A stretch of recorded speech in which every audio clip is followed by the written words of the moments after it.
Yeah. Well, if you look at the org chart for HHS, it explains a lot of why this is such an extraordinary kind of why their heads are exploding, right? Why the meltdown. HHS is massive, right? But it also it was the vehicle of the lockdowns. It was through HHS that emergency laws were declared and perpetrated on Americans. It was through HHS that people showed up in your town board or your school board to, mask your child. It was through HHS that that all of the restrictions of freedom were justified, that we lived through in the lockdowns.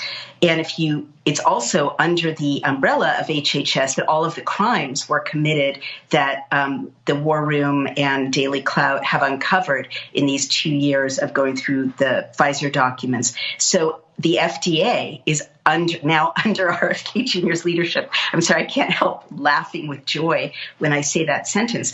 Of course, the FDA was the evil non-custodian of our health and well-being and food supply and pharmaceutical supply that waved through 450,000 documents that the posse made it possible for us to analyze, and that revealed the greatest crime against humanity ever, in the Pfizer papers. So he's in charge of that. And it also means that he has the unredacted records now. He can see every crime that was committed under the FDA's oversight, and he can understand the crimes that were committed.